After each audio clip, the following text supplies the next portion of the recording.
I drove 6 hours to walk my only daughter down the aisle, but when I arrived at the gate, I didn't find a welcoming committee. I found a security guard holding a laminated photo of my face with a thick red line drawn through it. Beneath my picture were 4 words that ended my fatherhood forever. Do not let in. I didn't scream. I didn't beg. I simply turned my truck around and made one phone call. 4 hours later, the lights went out, the music stopped, and my daughter realized that her perfect day had ended the moment she decided I wasn't good enough to be part of it. Before I tell you how I turned her wedding into a lesson she will never forget, please like this video and subscribe to the channel. Tell me in the comments if you have ever been ashamed of your family, or if your family has ever been ashamed of you. I want to know your story. My name is William Carter, though most people in this town just call me Bill. At 72 years old, I have hands that feel like sandpaper, and a face that looks like a roadmap of every construction site I have ever managed. To the outside world, I am just an old man in a 1998 Ford F-150 that rattles when it hits 40 miles per hour. To my daughter Sarah, I am an embarrassment, a stain on her perfectly curated image. It was a Saturday morning in June, the kind of day that feels like it was manufactured specifically for weddings. The sky was a piercing blue, the air was warm, and I was wearing the only tuxedo I owned. It was hanging in the back of my truck, wrapped in plastic, swaying gently with every bump in the road. I had bought it 20 years ago for an awards banquet, and it still fit, though perhaps a little tighter around the chest than it used to. I had spent the morning polishing my work boots because I refused to wear those shiny patent leather shoes that pinch your toes. I figured a little black shoe polish would hide the scuffs. I was driving toward Golden Oaks. It is the kind of resort where the grass is cut with scissors and the water in the fountains is dyed a supernatural shade of blue. It is the most expensive venue in the state.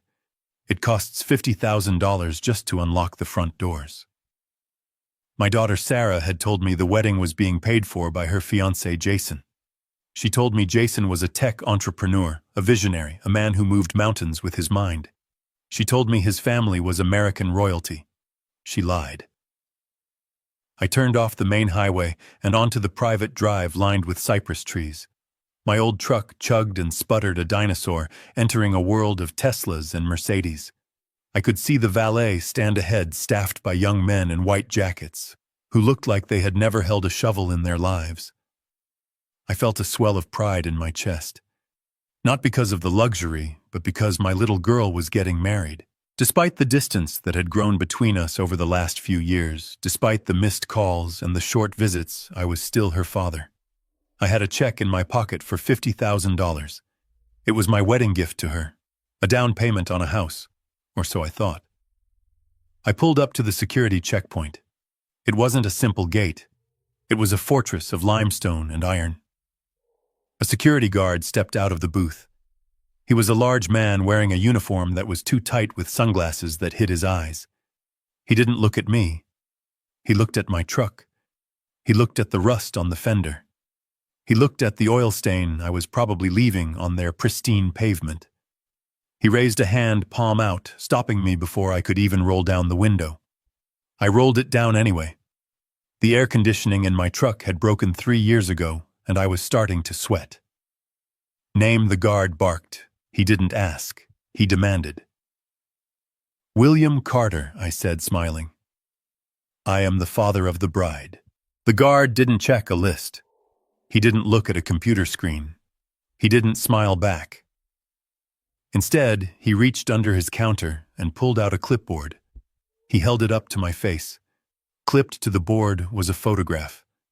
It was a picture of me taken from a distance, probably with a cell phone zoom. I was wearing my denim overalls, standing on the porch of my cabin, holding a wrench. It wasn't a flattering picture, but what drew my eye wasn't the photo itself. It was the thick red marker line slashed diagonally across my face, and the text written in bold, angry letters at the bottom. Banned. Do not admit. If cited, call police immediately. I stared at the image. My brain refused to process it. It was like looking at a foreign language. There must be a mistake, I said, my voice calm, though my hands had started to grip the steering wheel so hard my knuckles were turning white. I am Sarah's father, Sarah Carter, the bride. There is no mistake, old man, the guard said. He leaned in closer, and I could smell the stale coffee on his breath. I have strict orders from Miss Sarah and Mr. Jason. No construction workers, no hillbillies, and definitely no one driving a heap of junk like this. You are ruining the aesthetic. The aesthetic. That was the word he used. My presence, my existence was a blemish on the visual perfection of my daughter's day. Turn around, the guard commanded, pointing back toward the highway. Before you leak any more oil on my driveway. If you are not gone in 30 seconds, I am radioing the sheriff. And trust me, you do not want to spend the night in a cell at your age. I sat there, the engine of my truck idling with a rough, rhythmic thumping. I looked past the guard up the winding drive toward the main clubhouse. I could see the white tents set up on the lawn. I could see the florists carrying massive arrangements of white hydrangeas. I could see the life I had paid for, though they didn't know it yet. My phone buzzed on the passenger seat. I picked it up. It was a text message from Sarah. I opened it, hoping for an explanation, hoping for an apology, hoping that this was all a terrible misunderstanding, and she was texting me to ask where I was. The message was long, and it was cruel. Dad, please don't make a scene. I saw your truck turning onto the road. Please just go home. Jason's parents are here, and they are elite. They are sophisticated people. If they see you, if they see that truck, if they see your rough hands and your cheap suit, it will destroy everything. You don't fit in this world, Dad. You never have. Please let me have this one day of perfection. I will send you photos later. Just go. I read the message twice. Then I read it a third time. She didn't say she loved me. She didn't say she was sorry. She said I would destroy everything. She said I didn't fit. I looked at the guard. He was tapping his watch, a smug grin on his face. He enjoyed this. He enjoyed the power of turning away a man who clearly didn't belong. He thought he was the gatekeeper of paradise, protecting the beautiful people from the unwashed masses. I didn't argue. I didn't shout. I didn't try to explain that I had built the foundation this guard booth stood on 20 years ago. I didn't tell him that I knew the owner of this resort by his first name. I simply nodded. Understood, I said. I put the truck in reverse. I backed up slowly, carefully. I turned the wheel, the tires crunching on the gravel. I drove back down the cypress-lined avenue, watching the white tents disappear in my rearview mirror. The drive home was silent. I didn't turn on the radio. I needed the silence to think. I needed the silence to process the fact that the little girl I had carried on my shoulders, the girl whose scraped knees I had bandaged, the girl I had put through college by working double shifts in the freezing rain, had just erased me from her life. I looked at my hands on the steering wheel. They were rough. They were stained with decades of oil paint and cement. Sarah was right about that. These hands were not sophisticated. These hands built things. These hands fixed things. But today, these hands had been rejected. My mind drifted back to a week ago. The memory was sharp and painful, like a stone in my shoe. Sarah had brought Jason to meet me for the first time. It was a surprise visit. I was at my cabin, a small wooden house on 3 acres of land near the river. It wasn't a mansion. It was a home. I had built it myself, plank by plank, after my wife Catherine passed away. It was my sanctuary. Jason had pulled up in a rented Porsche. He stepped out wearing a suit that cost more than my truck. He looked at my cabin with a sneer that he didn't bother to hide. So this is the shack, Jason had said. He didn't say hello. He didn't shake my hand. He just looked at my home and called it a shack. Sarah laughed. It was a nervous, high-pitched laugh. I know, she said, grabbing Jason's arm. I keep telling him to sell it. The land is worth something even if the house is garbage. We could use that money, Jason. Imagine if we put it into your crypto project. Dad would finally be useful. I was standing right there. I was holding a tray of lemonade I had just made for them. I heard every word. Useful. That was what I was to them. A resource. A potential bank account wrapped in old skin and denim. That day I had swallowed my pride. I had served them lemonade. I had listened to Jason brag about his tech company, about his algorithms, about his future billions. I had listened to Sarah agree with everything he said, looking at him with eyes that were blind to his arrogance. Dad, Sarah had said before they left that day, about the wedding. We are keeping it small. Just close friends. Maybe it is better if you don't worry about the travel. It is a long drive for an old man. I had insisted. I told her I wouldn't miss it for the world. I told her I had saved up. I told her I wanted to be there. She had sighed. Fine. But please, Dad, try to look presentable. Now, driving away from the Golden Oaks, I realized that presentable was never the goal. The goal was invisibility. She wanted me to disappear. She wanted the money she thought I could provide by selling my home, but she didn't want the man who came with it. I reached into my pocket and pulled out the check for $50,000. It was a cashier's check, hard cash. I looked at it for a moment, then I tore it in half. Then I tore it in half again. I opened the window and let the pieces of paper fly out into the wind. They scattered like confetti along the highway. I wasn't sad anymore. The sadness had evaporated the moment I saw that red line across my face.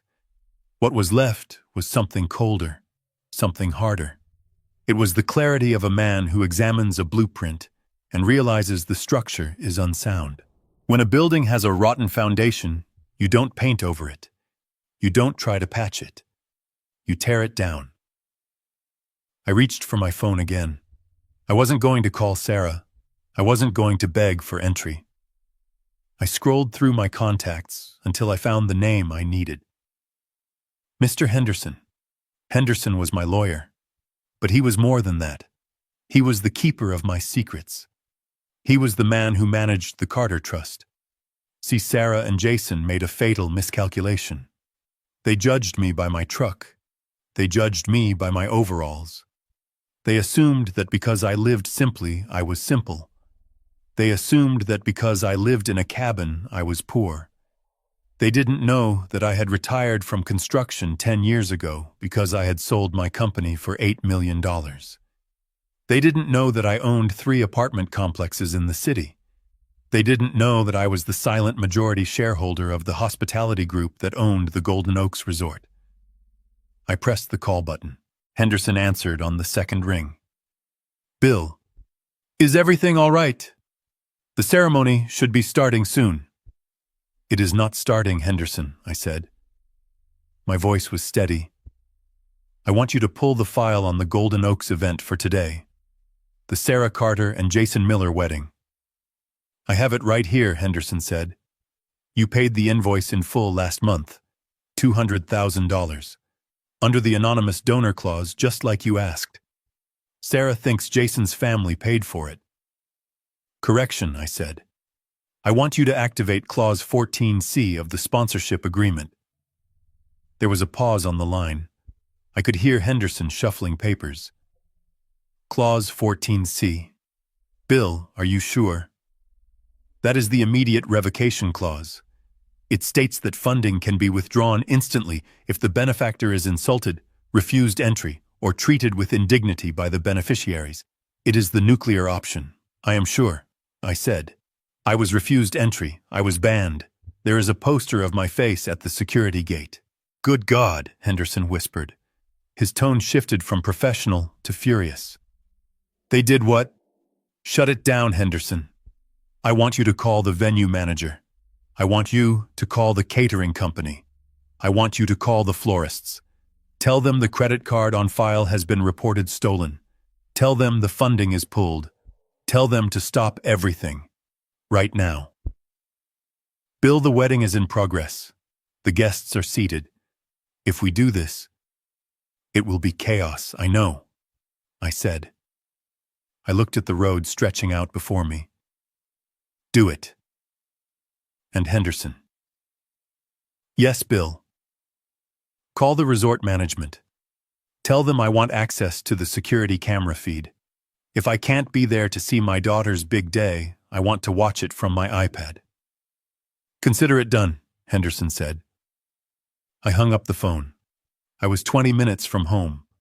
20 minutes until I could pour myself a drink, sit in my favorite chair, and watch the house of cards collapse.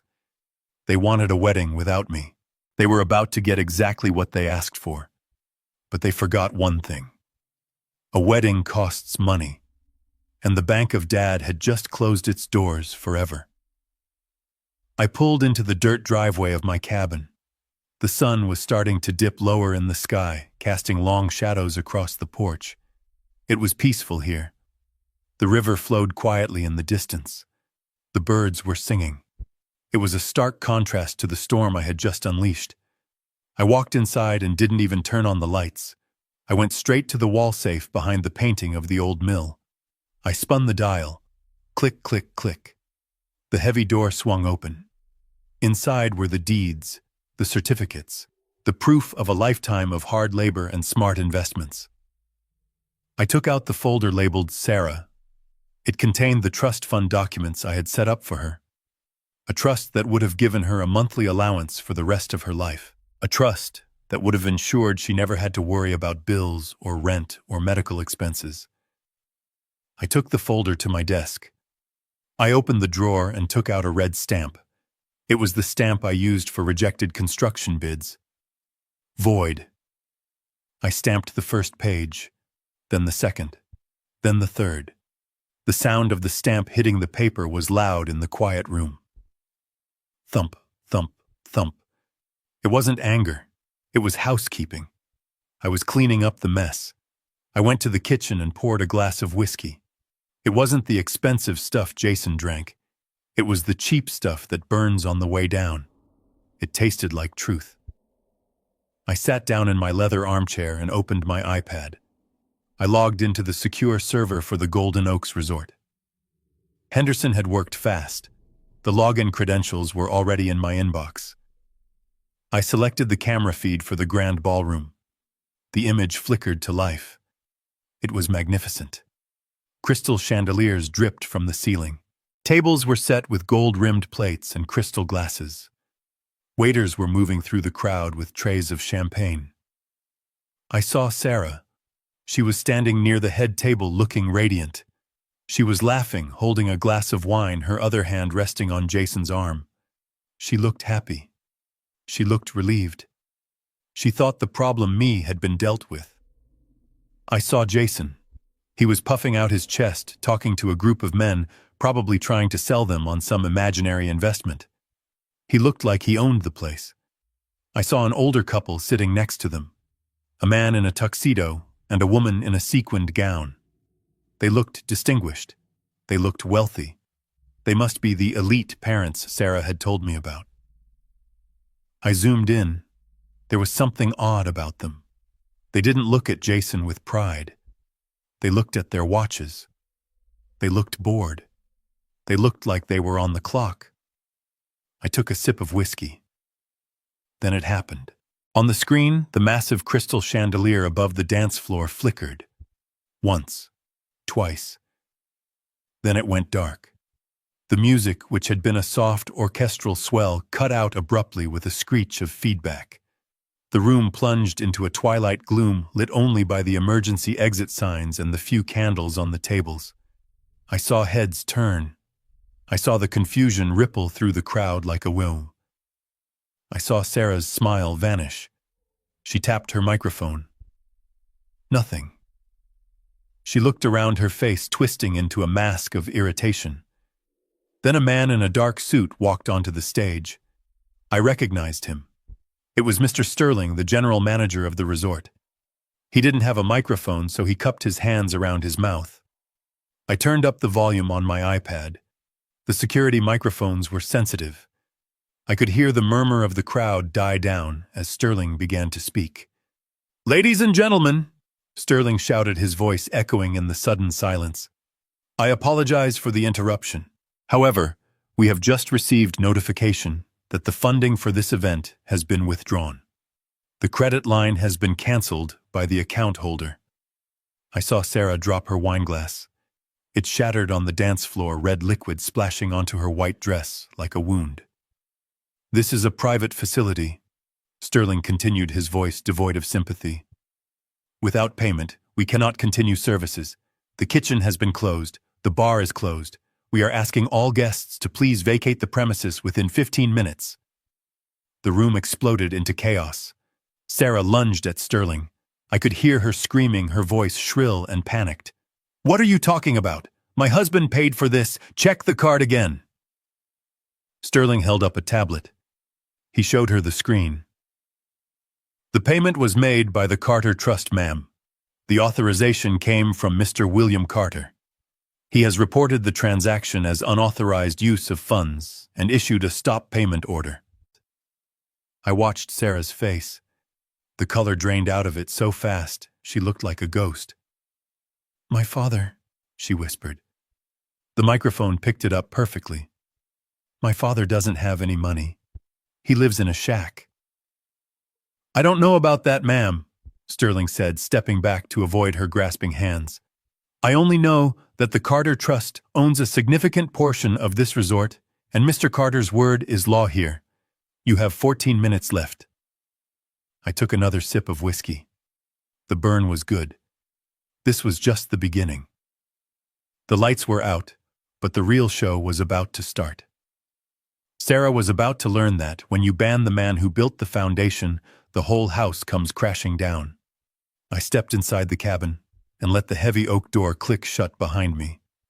The silence was immediate and absolute. I did not reach for the light switch. I did not need to see the worn rug or the chipped paint on the walls to know where I was. I knew every inch of this floor because I had laid it myself 40 years ago. My eyes adjusted to the gloom, the moonlight filtering through the dusty blinds, casting long, jail bar shadows across the room.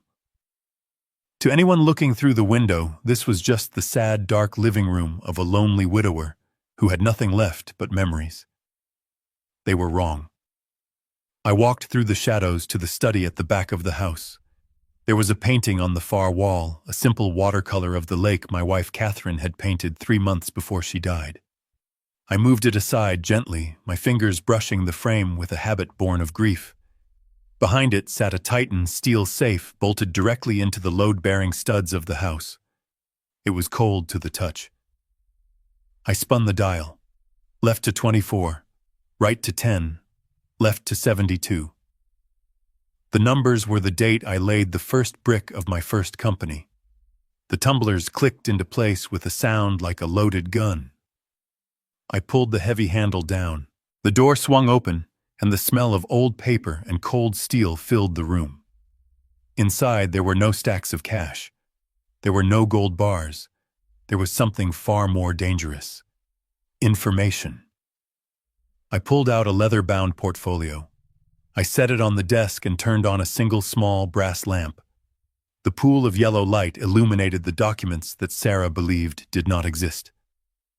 The first document was a deed. Not for this cabin, but for the Skyline Heights apartment complex downtown. 300 units, fully occupied, debt-free. I turned the page. A majority shareholder certificate for Carter Construction Holdings, the company I supposedly sold for scraps, but actually converted into a passive income empire that generated $40,000 a month in dividends alone. My daughter thought I lived on a pension check and Social Security. She thought the reason I drove a 20-year-old truck was that I couldn't afford a new payment. She never understood that wealth isn't loud.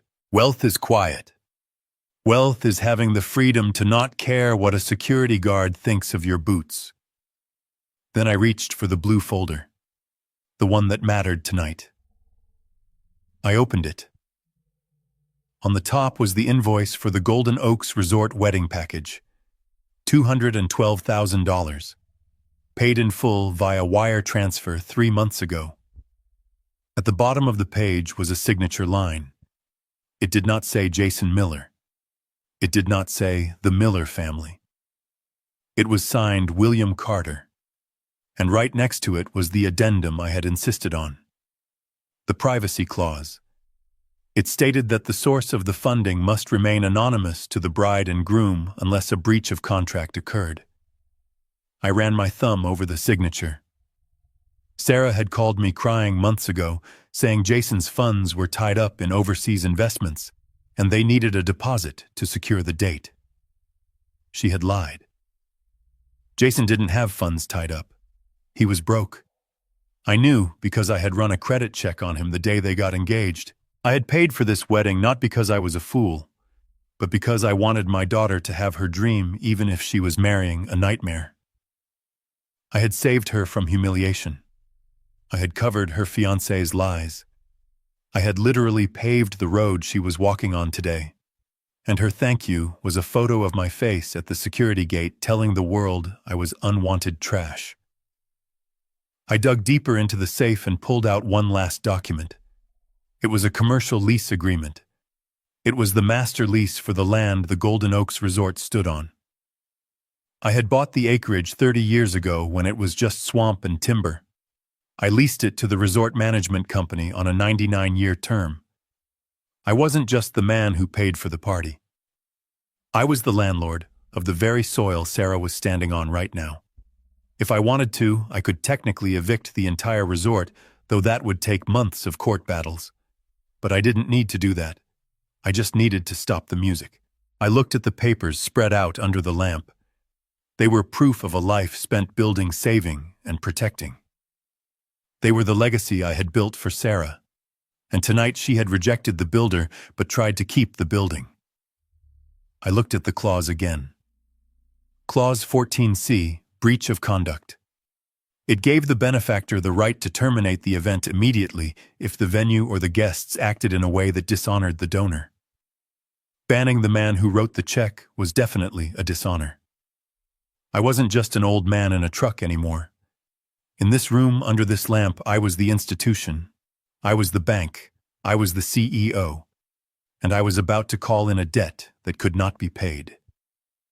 I closed the folder. The sound was final.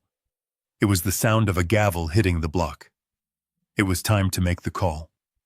I reached into the bottom drawer of my desk, past the old blueprints and the faded tax returns from 1999. My hand closed around a thick manila envelope that had been delivered to my doorstep 3 days ago via private courier. It had no return address, just a red stamp that read confidential.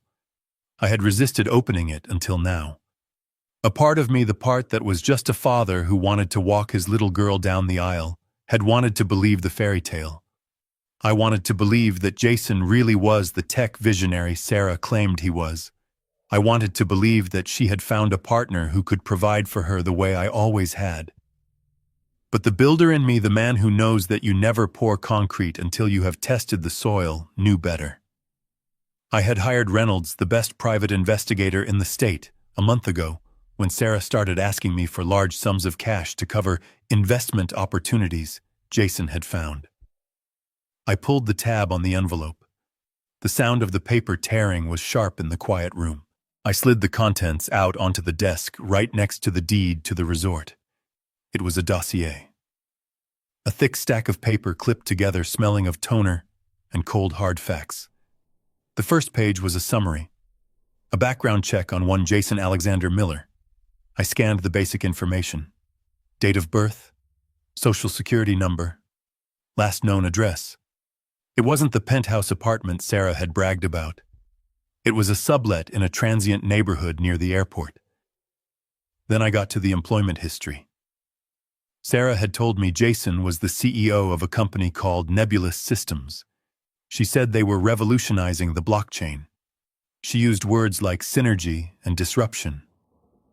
I looked at the report. Reynolds was thorough. Occupation, unemployed. Previous employment, shift supervisor at a car rental agency, terminated for cause. Sales associate at a cell phone kiosk, quit after 3 months. There was no Nebulous Systems. There was no tech empire. There was just a website registered on a free domain host 3 months ago, populated with stock photos of people shaking hands in glass conference rooms. The CEO headshot wasn't even Jason. It was a model from a stock image library. I turned the page and felt a cold knot tighten in my stomach. The financial section. This was where the fairy tale turned into a horror story. Jason didn't have millions. He had debt.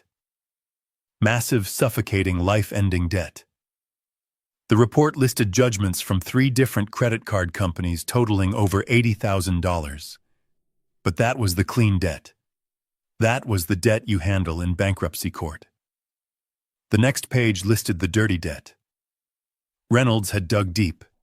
He had found the gambling records, Atlantic City, online sports betting sites based in the Caribbean, underground poker rooms in the city. Jason was a gambler, and he was a bad one.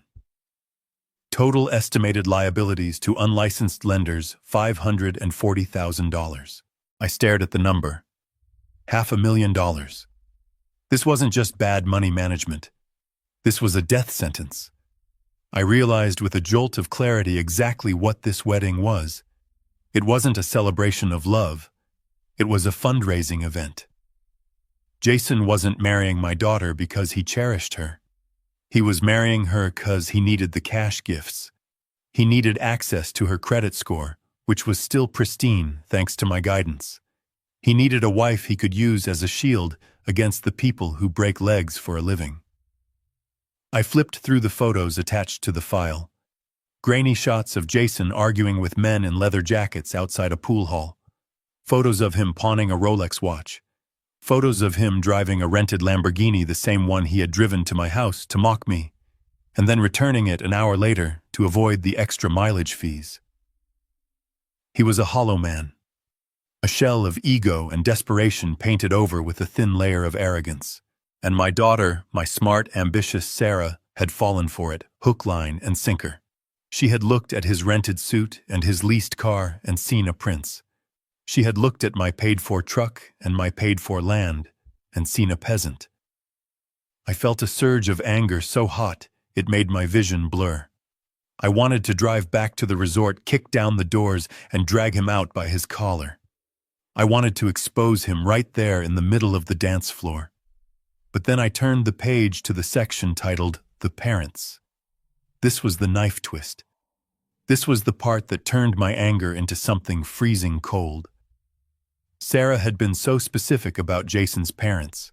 She had told me they were old money. The type of people who summer in the Hamptons and winter in Aspen. She said they were sophisticated, cultured, the kind of people who wouldn't understand a man like me. That was her justification for the sign at the gate. She was protecting their delicate sensibilities from the sight of her blue-collar father. I looked at the dossier. Reynolds had identified the couple sitting at the head table right now. The man was not an oil tycoon. His name was Gary. He was a retired high school drama teacher who did local commercials for car dealerships. I recognized him now. He was the guy who yelled about low financing rates on the local cable channel at 2 in the morning. The woman was not a socialite. Her name was Linda. She was a former hostess who picked up extra work through a casting agency for distinguished seniors. Booking fee, $200 per hour plus meals. I leaned back in my chair, the leather creaking under my weight. The silence of the cabin felt heavy, pressing against my eardrums. My daughter had abandoned her real father, the man who had held her hand when she got stitches, the man who had paid for her braces, the man who had taught her how to ride a bike to make room for 2 actors hired from a catalog. She had traded flesh and blood for props. She was ashamed of me. She was ashamed of the sawdust on my clothes and the calluses on my hands. She wanted a fantasy so badly that she was willing to cut out the only real thing in her life to get it. The anger I had felt moments ago began to recede, leaving behind a vast, empty pity. It was a cold, clinical pity. I looked at the photo of Sarah clipped to the file. She looked so happy in the picture, oblivious to the shark swimming next to her. She thought she had won the lottery. She thought she was ascending into the elite class. She was actually walking into a trap, Jason was going to drain her dry. He was going to take every penny I had given her over the years. He was going to ruin her credit mortgage, her future, and leave her with nothing but debt and regret. If I went there now and stopped the wedding by force, she would hate me. She would say I was jealous. She would say I was trying to ruin her happiness. She wouldn't believe the dossier. She would say I forged it. She was too deep in the delusion. I realized then that I couldn't save her from the fall. I could only choose when to pull the safety net away. She had called me a simple man. She had mocked my intellect. She thought she was smarter than me because she worked in marketing and I worked in dirt. But she couldn't see a con artist standing 3 feet in front of her. I picked up the photo of the fake parents again, Gary and Linda. They were probably eating the lobster thermidor I had paid for right now. They were drinking the vintage champagne I had authorized. They were playing their roles perfectly, smiling and nodding, checking their watches, waiting for their shift to end so they could collect their check and go home. And Sarah. She was beaming at them, desperate for their approval, desperate to be accepted into a family that didn't exist. It was pathetic. It was the most tragic thing I had ever seen. My eyes moved to the bottom of the dossier where Reynolds had stapled a printout of Jason's text messages. He had managed to clone Jason's phone for a brief window. The texts were from yesterday. From Jason to a contact named Vinny, "Don't worry about the payment. The wedding is tomorrow." The old man gave her a fat check, plus the cash gifts. "I'll have your $50K by Monday. Just call off the dogs." From Sarah to Jason, I handled my dad. "He won't be coming. I told security to keep him out. I don't want him embarrassing your parents." From Jason to Sarah, "Good girl. We don't need that trash around us. We are building an empire, babe." Trash. That is what he called me. And she agreed. Good girl, he called her. Like she was a dog he had trained to bite the hand that fed her. I closed the dossier. The pity hardened into resolve. I wasn't just an excluded father anymore. I was the judge. And the verdict was guilty. She wanted to live in a fantasy, fine. I would let the fantasy play out until the lights went off. I would let her stand in the dark with her fake husband and her fake in-laws. I would let her feel the cold reality of the world she had chosen. I wasn't doing this to be cruel. I was doing this because it was the only lesson she would ever understand. You cannot build a life on lies. You cannot build a future on debt. And you certainly cannot build happiness by discarding the people who love you. I looked at the phone on my desk. It was time to make the call to Henderson. It was time to cut the power. It was time to show Sarah exactly what her empire was worth when the Bank of Dad stopped making deposits. I reached for the receiver. My hand was steady. I didn't feel like crying anymore. I felt like working. And tonight, my work was demolition.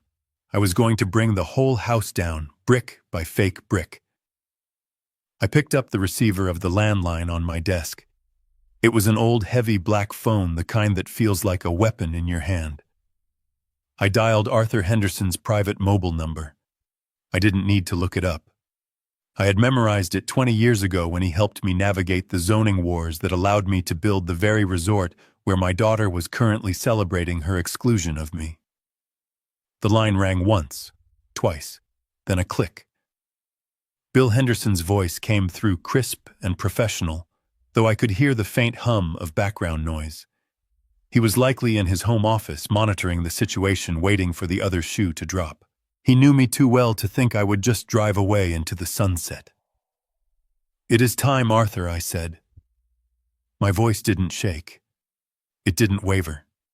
It sounded like it did when I used to call a foreman to tear down a framing job that wasn't up to code. Flat. Final. There was a pause on the other end. A long, heavy silence. "You want to execute Clause 14C?" Henderson asked. He didn't sound surprised, just resigned. He was a good lawyer. He knew that when a contract is breached, the remedy must be enforced. "Execute it," I confirmed. "But I do not just want the funding pulled. I want a complete facility lockout. We are moving from a sponsorship withdrawal to a hostile shutdown. I leaned forward in my chair, resting my elbows on the dossier of Jason's lies. Walk me through the kill switch, Arthur. I want to know exactly what is going to happen. Henderson cleared his throat. I could hear the rustle of papers. All right, Bill. I have the master control agreement for Golden Oaks open. As the majority shareholder of the holding company, you have executive override on all facility operations. Step 1 is the financial severance. I am logging into the merchant portal right now. I waited. I took a sip of whiskey. Done, Henderson said. The master account linked to the event has been frozen. The credit limit has been set to 0. Any further charges attempted by the venue staff for drinks overtime or incidentals will be declined instantly. The open bar tab is now a dead account. Good, I said. Now the infrastructure. I want the room dead, Arthur. I am contacting the facility manager Dave on the other line, Henderson said. His voice was typing as he spoke. I am issuing a code red override. This instructs the engineering team to isolate the power grid for the grand ballroom. We are not cutting the emergency lights. We don't want a lawsuit for injuries, but the main stage power, the audio-visual circuits, and the atmospheric lighting are being cut. How long, I asked. 90 seconds, Henderson replied. Dave is at the breaker panel. He is just waiting for my confirmation code. Give it to him, I said. And the sound. The sound system is on a separate loop, Henderson explained. We are remotely revoking the digital license for the DJ's interface. His console is going to lock up. The microphones will mute. The speakers will cut. Silence, Bill. Absolute silence. And the food, I asked. I paid $50,000 for a 5-course meal. I don't want Jason or his fake parents taking a single bite of the entree. The catering manager is getting the call now, Henderson said. The order is to cease service immediately. The waitstaff is being instructed to clear the tables. If the food hasn't been served, it stays in the warming ovens. If it is on the table, it gets bussed. The contract states that upon funding cancellation, all unconsumed inventory remains the property of the vendor. They aren't going to feed a party that isn't paying. I looked at the screen of my iPad. The party was still in full swing. Sarah was laughing. Jason was pouring champagne. They looked so secure, so untouchable. One more thing, Arthur, I said. The honeymoon suite. The presidential villa. Ah, Henderson said. The jewel of the resort. Lock it out, I ordered. I want their keycards deactivated. I want the reservation wiped from the system. I want security to flag their names. If they try to go up there tonight to hide or to sleep, or to consummate this farce of a marriage, I want the red light to flash on the door. I want them standing in the hallway with their luggage, realizing they have nowhere to go. It is done, Bill Henderson said softly. I just sent the command to the central server. The keys are plastic scrap. The room has been released back into inventory. I took a deep breath. It was a strange sensation wielding this kind of invisible power. I wasn't shouting. I wasn't making a scene. I was sitting in a dark cabin miles away, flipping switches that would dismantle my daughter's world. It felt like surgery. Necessary, painful, and precise. Bill Henderson said, his voice breaking his professional detachment for a moment. Are you sure? Once I give Dave the final go-ahead on the power, there is no unringing this bell. The humiliation will be public. It will be total. I looked at the photo of me on the clipboard that the guard had held up. Banned. Do not let in. They wanted me out, Arthur, I said. They wanted to erase me. I am just giving them what they wanted. A wedding completely free of my influence. Which means a wedding free of my money, my property, and my protection. I understand, Henderson said. Executing sequence now. I heard him typing furiously. Financials terminated, he listed off. Catering stop order issued. Security alerted to remove unauthorized guests once the contract is voided, and power cut initiated. I watched the screen. It's happening, Henderson said. Goodbye, Bill. Call me if you need bail money, though I suspect Jason is the one who will need it. I hung up the phone. I stared at the iPad. The delay on the feed was only a few seconds. I saw the moment the order hit the system. I saw the chandeliers flicker. I saw the lights die. I saw the darkness swallow the room, leaving only the terrified faces illuminated by the flickering candles. It was done. The builder had pulled the cornerstone. Now I just had to watch the collapse. I poured another 2 fingers of whiskey into my glass and leaned closer to the iPad screen. The feed from camera 4 offered a panoramic view of the grand ballroom, a high-angle shot that made the guests look like chess pieces on a very expensive board. It was a scene of absolute manufactured perfection. The floral centerpieces were towering sculptures of white orchids and hydrangeas costing $300 a table. The linens were crushed velvet in a shade of champagne that Sarah had insisted was essential for the ambiance. The light from the crystal chandeliers refracted through the room, creating a shimmering golden haze that softened the edges of reality. It was beautiful. It was expensive. And it was entirely fraudulent. I zoomed in on the head table. There was Jason standing up holding a flute of Dom Perignon. Even through the digital feed, I could see the sheen of sweat on his forehead. He was in his element, or at least the element he desperately pretended to belong to. He was wearing a tuxedo that fit him a little too well, likely tailored within an inch of its life to hide the fact that he was a man crumbling under the weight of $500,000 in debt. He was gesturing expansively with his free hand, addressing a group of men at the adjacent table. These weren't friends. I recognized one of them. It was the local Lexus dealer. Jason wasn't celebrating his marriage. He was networking. He was pitching. I turned up the volume on the iPad. The ambient noise of clinking silverware and polite laughter filled my quiet cabin. I could catch snippets of Jason's voice, loud and brash, cutting through the murmur. Blockchain integration, he was saying, pumping his fist slightly.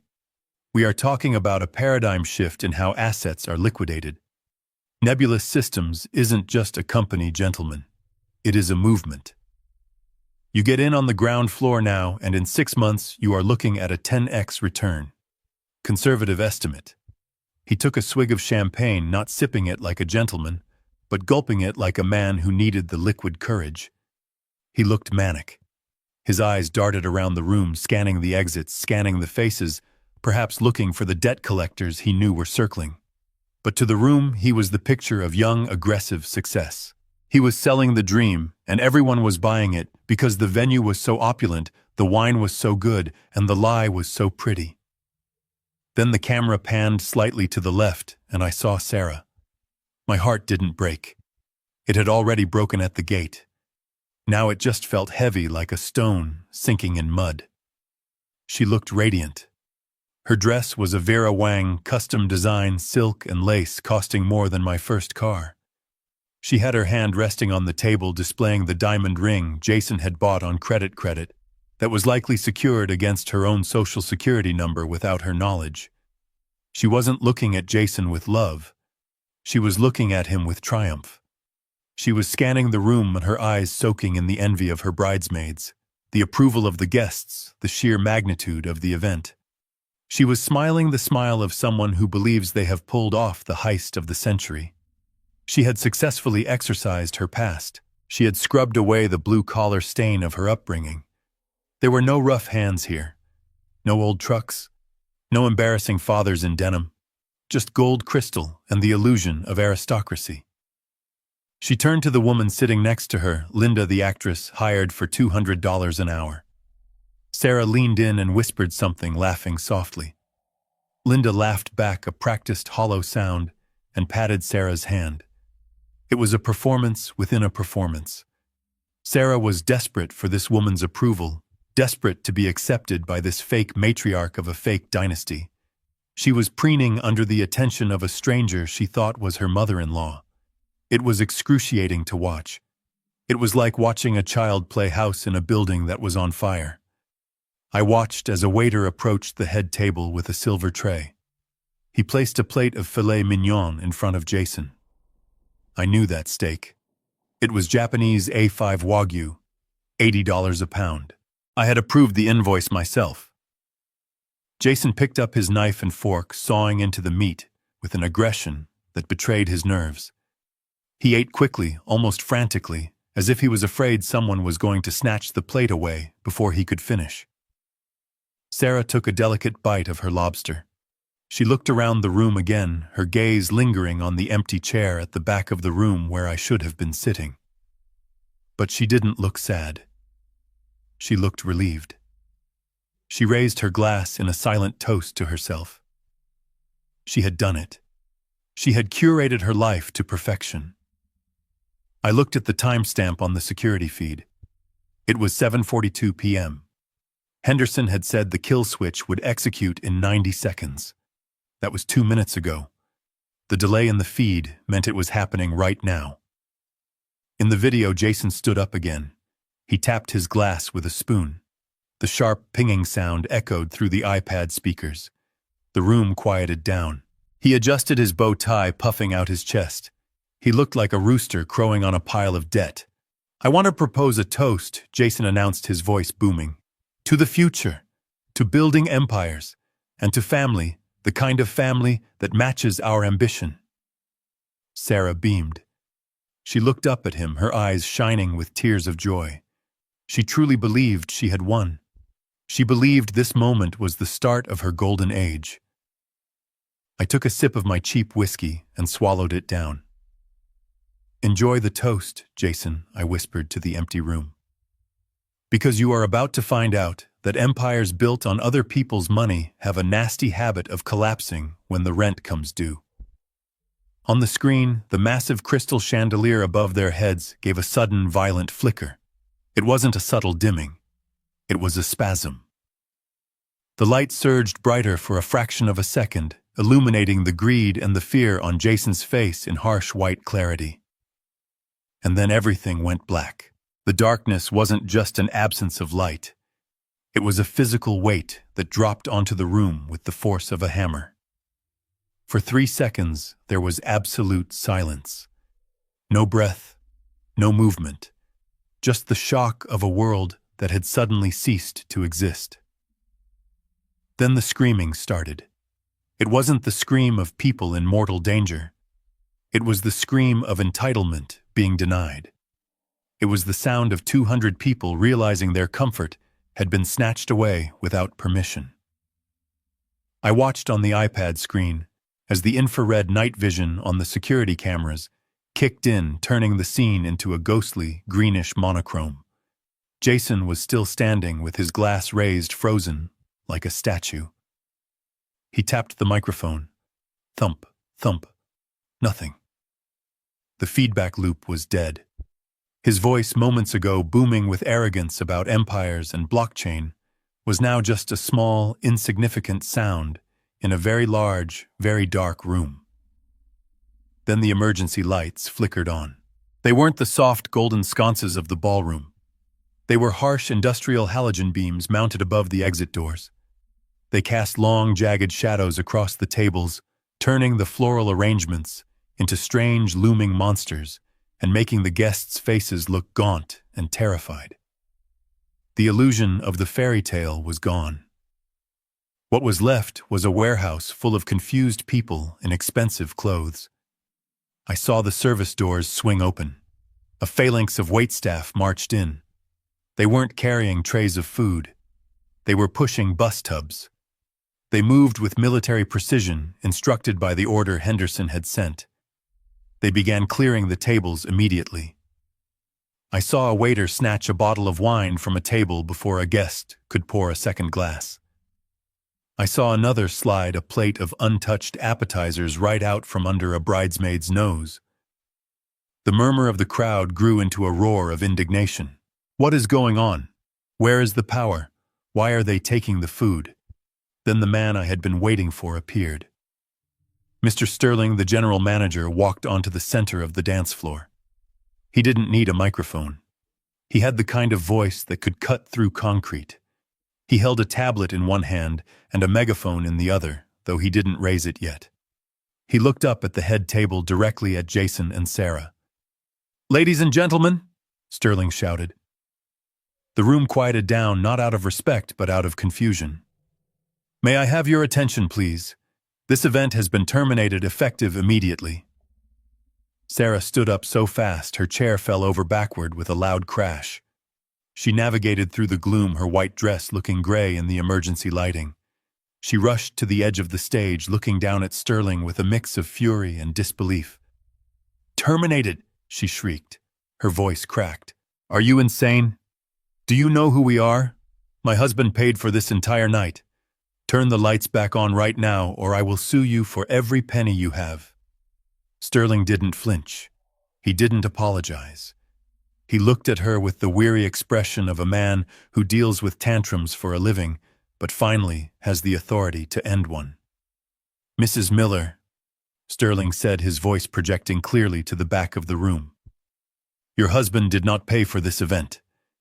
The invoice for the Golden Oaks Grand Package totaling $212,000 was paid by the Carter Trust." A ripple went through the crowd. I saw heads turn. People were whispering. "Carter, isn't that her maiden name?"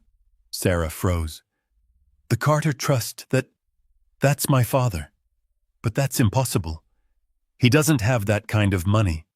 He's a construction worker." "I cannot speak to your father's profession, ma'am," Sterling said, tapping his tablet screen. "I can only speak to the fact that William Carter is the account holder. And 10 minutes ago, Mr. Carter issued a formal stop payment order on all funds associated with this event, due to a breach of contract." "Breach of contract?" Sarah stammered. She looked back at Jason, who had slumped into his chair, his face buried in his hands. "What breach?" Sterling looked up at her, and even through the grainy camera feed, I could see the cold satisfaction in his eyes. "Clause 14C, Sterling announced to the room. "The donor reserves the right to withdraw funding if they are denied access to the event or treated with indignity. We received a report from Gate Security that Mr. Carter was barred from entering the premises on your specific orders. He was turned away at the gate." The room gasped. It was a collective intake of breath that sucked the air out of the ballroom. The guests turned to look at each other. The whispers became louder, sharper. "She banned her own father. The guy who paid for all this. I thought she said her husband was a crypto-millionaire." Sarah looked around, her eyes wide with panic. She was losing the narrative. The story she had spun for years, the story of the self-made woman marrying the tech genius, was unraveling in real time. "That's a lie," she screamed, pointing a trembling finger at Sterling. "My dad is a broke old man. He lives in a shack. He couldn't pay for a coffee, let alone this wedding. Jason paid. Jason, tell them." She turned to Jason. She grabbed his shoulder and shook him. "Jason, tell him, show him the receipt, show him the bank transfer." Jason looked up. His face was pale, slick with sweat. He looked like a cornered animal. He didn't look at Sarah. He looked at the exit signs. "Jason," Sarah whispered. The microphone on the head table had been cut, but the ambient mics caught her voice perfectly. "Why aren't you saying anything?" Jason stood up slowly. He adjusted his jacket, but his hands were shaking so bad he couldn't straighten the lapels. "There was a mix-up with the bank," Jason mumbled. "It was weak. It was pathetic. My funds are overseas. The transfer must have bounced. I told your dad to cover the deposit just in case." "The deposit?" Sterling laughed. It was a harsh, dry sound. "Mr. Miller, the Carter Trust paid the full balance 3 months ago. You haven't paid a dime. In fact, the credit card you put on file for incidentals was declined an hour ago for a $10 charge at the lobby bar." The humiliation was total. It was absolute. 200 people watched as the golden boy crumbled into dust. The man who claimed to be building empires couldn't even buy a cocktail. Sterling raised the megaphone now. He wasn't talking to Sarah anymore. He was talking to the crowd. "The kitchen is closed," Sterling announced, his voice amplified and distorted, echoing off the walls like the voice of doom. "The bar is closed. Security is currently escorting the valet staff off the premises. If you want your cars, I suggest you retrieve your keys from the front desk immediately. You have 10 minutes to vacate the property before we lock the main gates." The panic set in instantly. It wasn't the panic of danger. It was the panic of inconvenience. The elite guests, the people Sarah had so desperately wanted to impress, didn't rally around her. They didn't offer support. They scrambled. I watched as women in $5,000 gowns shoved past each other to get to the doors. I watched men in tuxedos shouting into their phones, calling their drivers, demanding to be picked up. The waiters continued their work, relentless and efficient. They stripped the tablecloths off the tables while people were still standing next to them. The sound of silverware crashing into bins was the soundtrack to the exodus. Sarah stood alone on the stage. Jason had vanished into the crowd, slipping away like a thief in the night. She looked at the empty tables. She looked at the half-eaten food being carted away. She looked at the darkness that surrounded her. She looked exactly like the little girl who used to throw tantrums in the grocery store when I wouldn't buy her candy. But this time, I wasn't there to pick her up. I wasn't there to smooth it over. I took a sip of my whiskey. It was warm now, but I didn't mind. The show wasn't over. The rats were fleeing the ship, but the captain was still on board, and the ship was sinking fast. I saw the two actors, Gary and Linda, the fake parents, stand up from the head table. They didn't look panicked. They looked annoyed. Gary checked his watch. Linda picked up her purse. They walked over to Sarah, who was staring blankly into the middle distance. I turned up the volume. I didn't want to miss this. "Hey, honey," Gary said, tapping Sarah on the arm. "Look, sorry about the drama, but our contract says we get paid at the end of the event, or at 9 p.m., whichever comes first. It's 8,000 churros, but the event is technically over." Sarah looked at him, her eyes unfocused. "What? The fee?" Linda said, her voice sharp. $200 an hour. We've been here for 4 hours, plus the travel stipend. That's $1,000. Cash or Venmo?" Sarah blinked. "Who are you?" "I'm Gary. This is Linda," the man said. "We're the talent. Jason hired us through Gigmasters to play his parents. Look, lady, are you going to pay us, or do we have to file a dispute with the app?" Sarah's knees gave out. She sat down hard on the edge of the stage, her expensive dress pooling around her like a deflated parachute. "Actors," she whispered. "You're actors. We're professionals," Linda huffed. "And professionals get paid. Where is Jason?" "He ran," Sarah said. Her voice was flat, dead. "He ran away." I watched from my cabin miles away as the reality of her choices crashed down on her. She was alone in the dark, wearing a dress she didn't own, married to a fraud, abandoned by the father she had banned. It was the most expensive lesson I had ever taught her, and class was just beginning. I watched the screen as the woman Sarah believed to be her mother-in-law unclasped her purse. The movement was sharp, devoid of the graceful, aristocratic languor she had displayed all evening. Linda, the $200 an hour extra, was done performing. She reached into her clutch, pulled out a pack of cigarettes, and lit one right there at the head table.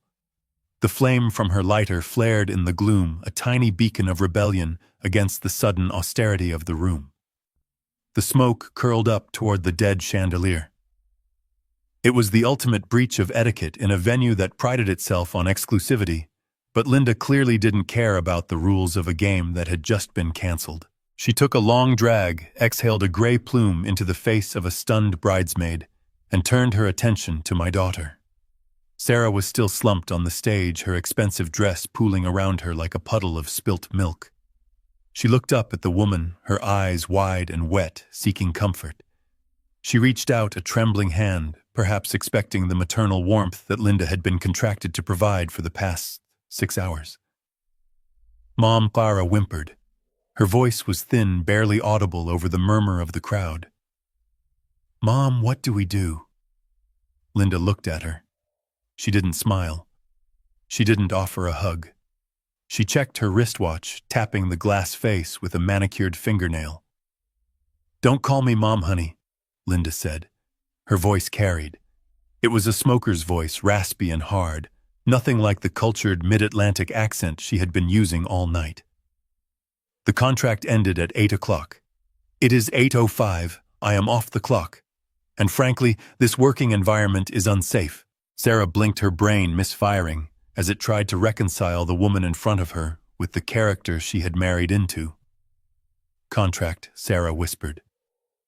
Gary, the man playing the father, stepped forward. He loosened his bow tie, undoing the top button of his shirt with a sigh of relief. He looked down at Sarah with the expression of a contractor looking at a client whose check had bounced. Look, Lady Gary said, pointing a finger at her. We are professionals. We did the rehearsal dinner. We did the meet and greet. We sat through that hour-long ceremony without yawning once. We held up our end of the deal. But Jason explicitly stated we would be paid in cash immediately following the speeches. He looked around the darkened room, scanning the shadows for the groom who had vanished. We haven't been paid, Gary announced to the room. And I don't work for free. I have a car payment due on Tuesday. The guests nearest the stage stopped their frantic whispering. They leaned in. This was better than the wedding. This was a car crash in slow motion. You're actors, a woman in the front row asked. I recognized her. It was Sarah's college roommate, a girl who had always made Sarah feel inferior about her background. Gary turned to the crowd and gave a theatrical bow. Gary Henderson, SAG-AFTRA. Eligible at your service, he said. You might recognize me from the Tri-State Mattress Depot commercials. I'm the guy who sleeps on the cloud. A ripple of recognition went through the crowd. Someone laughed. It was a short, sharp bark of disbelief. Wait, a man shouted from table 4. You told me you made your fortune in offshore drilling. We spent 20 minutes talking about oil futures. I improvised, Gary shrugged. It is called method acting. I Googled it in the car on the way over. The humiliation was expanding, radiating outward from Sarah like a shockwave. She scrambled to her feet, her heels slipping on the polished floor. Stop it, she screamed. Stop talking. You are Jason's parents. You live in Martha's Vineyard. You have a yacht. Linda blew another stream of smoke into the air. Honey, I live in a 2-bedroom apartment in Queens and I take the subway, she said flatly. The only yacht I have ever been on is the Staten Island ferry. Now, are you going to pay us or do we have to call the police and report a theft of services? Sarah looked around wildly. Jason, she shrieked. Jason, tell them to stop. But Jason was gone. The rat had scurried off the ship the moment the water started rushing in. Sarah stood alone, surrounded by the wreckage of her lies. The 2 people she had used to validate her social climbing, the 2 people she had preferred over her own flesh and blood, were now shaking her down for petty cash in front of 200 witnesses. And then the phones came out. It started with 1 or 2, a discreet lift of a smartphone, a quick snap. But as the absurdity of the situation sank in, the floodgates opened. The guests, these people Sarah had curated so carefully, these friends she wanted to impress so desperately, turned on her. They weren't helping her. They were filming her. I watched on my screen as dozens of small, rectangular lights illuminated the darkness. They were like fireflies surrounding a dying animal. The flashes popped, blinding Sarah, freezing her terror in high definition. I could see their lips moving. I didn't need audio to know what they were saying. They were live streaming. They were posting stories. They were typing hashtags. Wedding fail. Groom missing. Fake parents. Sarah covered her face with her hands. She tried to hide, but there was nowhere to go. She was trapped in the center of the room, illuminated by the merciless glow of social media. This is what she wanted, I thought, taking a sip of whiskey. She wanted to be the center of attention. She wanted to be viral. She wanted everyone to look at her. Well, they were looking now. One of the bridesmaids, a girl in a pink dress, who looked like she had cost more than my entire house, stepped up to the edge of the stage. She didn't offer a hand to help Sarah down. She held up her phone and started recording a selfie video with Sarah sobbing in the background. "Oh my God, you guys," the bridesmaid said, her voice carrying to the security mic. "You will not believe this. The groom is a fraud. The parents are paid actors, and the bride just got dumped at the altar because the checks bounced. This is literally the most insane thing I have ever seen." Sarah heard her. She lowered her hands. She looked at her friend. "Becky," Sarah whispered. "Please, don't." Becky didn't stop recording. She just pivoted to get a better angle of the fake mother smoking a cigarette. "This is gold," Becky said. I watched Sarah's posture collapse. It wasn't just fear anymore. It was the crushing weight of realization. She was realizing that these people weren't her friends. They were an audience, and she had just become the entertainment. Linda stepped closer to Sarah, invading her personal space. "Look, sweetheart," Linda said, her voice dropping to a menacing growl. "Jason owes us $2,000. If he is not here, the debt falls to you. You are the bride. You are the partner.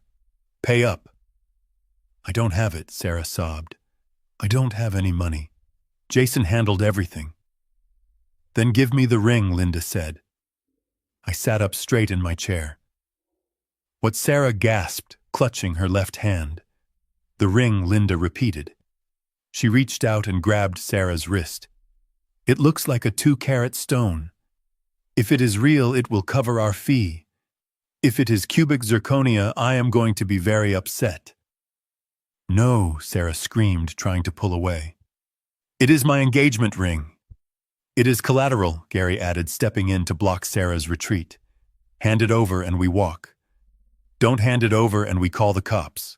Theft of services is a misdemeanor, but with the amount involved here, we might be able to push for grand larceny if we pool our claims." The guests were laughing now. Not a polite titter, but a cruel, raucous laughter. They were cheering for the actors. They were chanting. "Give her the ring, give her the ring." It was a mob dressed in tuxedos and evening gowns. They had been denied their dinner, they had been denied their party, and now they wanted blood. They wanted a sacrifice. Sarah looked at the crowd. She looked at the faces of the people she admired, the people she had banned me to impress, and she saw nothing but mockery. She looked down at her hand. Her fingers were trembling so violently, the diamonds sparked in the gloom. "Fine," she screamed. Take it, and get out." She wrenched the ring off her finger. She didn't hand it to Linda. She threw it. The ring skittered across the floor, spinning like a top. Linda moved with surprising speed for a woman of her age. She snatched it up before it could roll into a vent. She held it up to the beam of an emergency light, squinting at it. "It looks decent," Linda judged. "Probably worth a pawn shop quick sale." She looked at Gary. "We're good." "We're good," Gary said. He looked at Sarah one last time. He didn't say sorry. He didn't say goodbye. He just buttoned his collar, fixed his tie, and slipped back into the character of a man who had better places to be. "Pleasure doing business with you," he said. The two actors turned and marched off the stage, pushing their way through the crowd of jeering guests. They exited through the service doors, vanishing into the night, with the symbol of my daughter's marriage in a pocket next to a pack of cigarettes. Sarah stood frozen. She looked at her bare hand.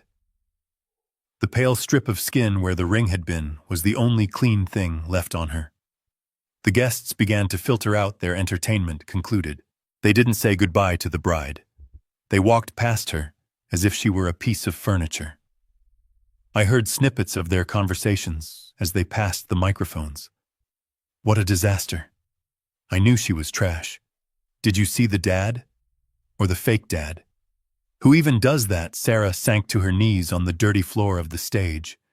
The flowers were wilting in the heat of the unventilated room. The darkness was absolute now, save for the cruel spotlight of the exit signs. She was alone. Truly, completely alone. I reached for the bottle of whiskey. It was empty. Good, I thought. I didn't need to drink anymore. I needed a clear head for what came next. The destruction phase was over. The foundation had been blasted. The walls had crumbled. Now my daughter was sitting in the rubble. She pulled her knees to her chest and buried her face in her arms. Her shoulders shook. I watched her cry for a minute, 2 minutes, 5. She pulled her phone out of her dress pocket. I saw the screen light up her tear-streaked face. She dialed a number. My phone rang on the desk. I looked at the caller ID. Sarah. I didn't answer. I let it ring. Once, twice, 3 times, she needed to sit in the dark a little longer. She needed to understand that the man she had banned wasn't just a guest she could summon back when the party went wrong. I wasn't a backup plan. The ringing stopped. She lowered the phone. She looked at the screen confused. She wasn't used to me not answering. I had answered every call for 29 years. But tonight, the line was dead. She stood up shaky and unstable on her heels. She looked around the empty room one last time. She realized no one was coming to save her. Jason was gone. The fake parents were gone. The guests were gone. She had to walk out of there on her own 2 feet. I watched her take the first step off the stage. She stumbled, nearly falling, but caught herself on a chair. She kicked off her expensive shoes. She left them there, lying on the floor like dead birds. She started walking toward the exit barefoot. I closed the iPad cover. The screen went black. I knew where she was going. There was only one place left for her to go. I stood up and walked to the front door of my cabin. I unlocked it. But I didn't open it. I left the chain on. She was coming home. But home wasn't a refuge anymore. It was a checkpoint. And this time I was the one holding the list. The phone rang again. It was a shrill, desperate sound that cut through the quiet of my cabin. I looked at the caller ID glowing in the dark. Sarah. I let it ring 4 times. I wanted her to sit in that silence.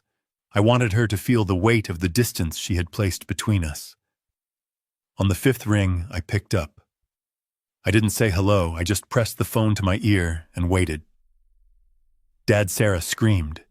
Her voice was unrecognizable. It was raw, shredded by hysteria and confusion. Dad. What is happening? The manager says you cut the power. He says you own the trust. Tell them it is a mistake. Tell them to turn the lights back on. I took a slow breath. I looked at the screen where she was pacing back and forth in the dark, clutching her phone like a lifeline. It is not a mistake, Sarah, I said. My voice was calm. It was the voice of a man reading a weather report. I executed Clause 14C. I withdrew the funding. She laughed, a high-pitched, manic sound. You don't have any funding. You live in a shack. You drive a truck that barely runs. Jason paid for this, Jason and his family. Jason is gone, Sarah, I said. I watched on the screen as she spun around, looking at the empty shadows where her husband should have been. And his family. They were actors. Hourly employees. They left because their shift ended. That is a lie, she shrieked. You are jealous. You are trying to ruin me because I didn't invite you. You didn't just not invite me, Sarah, I corrected her. You banned me. I saw the photo at the gate. Do not let in. You treated me like a criminal. You treated the man who paid for your dress, your flowers, and your lobster dinner like trash. So I took the trash out. There was a silence on the line. Heavy. Suffocating. You paid, she whispered. Every penny I said. $212,000. Jason didn't pay a dime. His credit card was declined for a whiskey sour at the lobby bar an hour ago. He is broke, Sarah. He has been broke since the day you met him. No, she sobbed. No, he has millions. He has crypto. He has the company. He has debt, I said brutally. He has $500,000 in gambling debt. He married you for the cash gifts. He married you because he thought I had land he could sell. She was crying harder now, deep heaving sobs that shook her entire body. I watched her collapse onto a chair, pulling her knees to her chest. Dad, please, she whimpered. I am scared. It is dark. Everyone left. Jason isn't answering. Come get me, please. Bring the truck. I don't care about the truck anymore. Just come get me. I looked at the keys hanging by the door. I looked at the bottle of whiskey. I can't do that, Sarah, I said. Why, she cried. You are my dad, because I am banned, I reminded her. The security guard was very clear. If I show up, he calls the police. I don't want to cause a scene. I am respecting your wishes. Dad, stop it. Stop punishing me. I have no money. They took the car. How am I supposed to get home? You have feet, I said. It is 5 miles. The moon is bright tonight. You want me to walk in a wedding dress. I want you to understand what it feels like to be locked out, I said. I want you to understand that you cannot spit in the face of the hand that feeds you and expect it to keep serving you dinner. Start walking, Sarah. I hung up the phone. I didn't slam it down. I placed it gently back in the cradle. I watched on the screen as she stared at her phone in disbelief. She tapped the screen, trying to call back. I reached over and unplugged the line from the wall. Class was dismissed. The exam had begun. I watched the screen as a shadow detached itself from the heavy velvet curtains near the service entrance. It wasn't a ghost. It was a rat scurrying back to the sinking ship to see if there was anything left to steal. Jason stepped into the pool of emergency light, his movements jerky and frantic. He had lost his suit jacket. His shirt was unbuttoned halfway down his chest, revealing a gold chain that was almost certainly gold-plated brass. He wasn't looking at his wife. He was looking at the table where the gift box had been sitting, the box meant to hold envelopes of cash from well-wishers. He reached the table and found nothing. The staff, efficient to the last, had cleared it along with the silverware. Jason slammed his fist onto the empty tablecloth. The sound was dull and pathetic. Jason, Sarah whispered. She scrambled up from the floor, her eyes lighting up with a flicker of desperate hope. She thought he had come back for her. She thought he was the hero returning to save the damsel from the darkness. You came back. She ran toward him, her bare feet slapping against the cold hardwood. She reached out, grabbing his arm with both hands. Jason, thank God. My dad, he went crazy. He cut the power. He said terrible things. We have to go. We have to leave. Jason spun around. He didn't hug her. He didn't comfort her.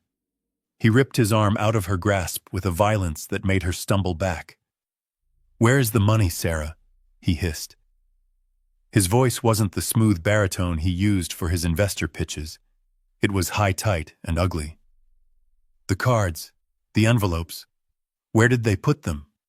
Sarah blinked, confused. The gifts, I don't know. The manager took everything. Jason. Why does that matter? We need to call the police. My dad. Shut up about your dad! Jason screamed. Spittle flew from his lips, illuminated by the harsh halogen light. Your dad is the reason I'm a dead man walking. He locked the accounts. He froze the transfer. Do you have any idea what you've done? Me. Sarah recoiled. I didn't do anything. I defended you. I banned him for you. You didn't ban him hard enough. Jason advanced on her, backing her toward the edge of the dance floor. You told me he was a pushover.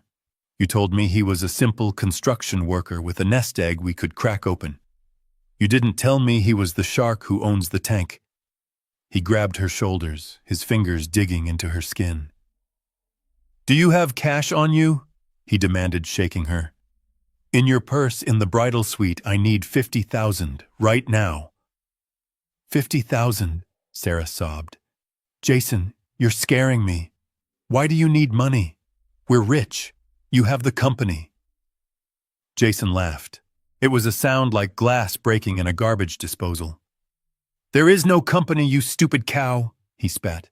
"There never was. It's a website. It cost me $12 to register the domain. I needed your credit score. I needed your dad's land. And now I have nothing because you couldn't keep your old man on a leash." I watched Sarah's face crumble. It wasn't just heartbreak. It was the total annihilation of her reality. The man she worshipped, the man she had placed on a pedestal above her own flesh and blood, was looking at her with pure, unadulterated hatred. You used me," she whispered. "I tried to use you," Jason corrected her. "But you turned out to be useless. You're just a broke girl with a rich daddy who hates her. You're a liability." Then on the edge of the camera frame, I saw movement at the rear service doors. The ones I had instructed Henderson to unlock remotely 3 minutes ago. 3 men stepped into the ballroom. They didn't look like wedding guests. They wore leather jackets that were too heavy for the season and expressions that were too calm for the situation. They walked with the heavy planted steps of men who are used to walking through walls. I recognized the one in the middle. It was Vinny. The loan shark Reynolds had identified in the dossier. Jason saw them too. He froze. His grip on Sarah's shoulders tightened until she cried out in pain. "Jason," Vinny called out. His voice was casual, friendly even. It echoed through the empty cavern of the ballroom. "Leaving so soon? We haven't had a chance to toast the happy couple." Jason spun Sarah around, positioning her between himself and the men. He used my daughter as a human shield. "Vinny," Jason stammered, peering over Sarah's shoulder. "Look, there's been a mix-up. The wire transfer got flagged. Security protocol. You know how banks are. I'll have it Monday, first thing." Vinny kept walking. He didn't speed up. He didn't slow down. "Monday is a long way away, Jason," Vinny said. "And my associates get nervous over the weekend. We heard the wedding got canceled. We heard the money got pulled. That makes us think you might be planning a vacation." "No," Jason yelped. "No vacation. Look, she has it." He shoved Sarah forward, pushing her toward the men. "She's the one with the money," Jason shouted. "Her dad is William Carter. He owns this whole place. Take her, hold her for ransom. He'll pay, he loves her." Sarah stumbled, catching her balance just before she reached Vinny. She looked back at her husband with wide, horrified eyes. "Jason," she gasped. "What are you saying? Give them your jewelry." Jason screamed at her. "The necklace, the earrings, give it to them." It's fake," Sarah whispered, her hand going to her throat. "You told me it was vintage, but I took it to get cleaned. It's paste. You bought it at a kiosk." Jason's face twisted into a mask of pure fury. His last asset, his last bargaining chip, was worthless. He had conned himself. Vinny stopped 5 feet away. He looked at Sarah, shivering in her dress. He looked at the fake diamonds around her neck. He shook his head. "We don't want the girl, Jason," Vinny said calmly. "We want you. You signed the marker." Jason looked left. He looked right. He realized there was nowhere to go.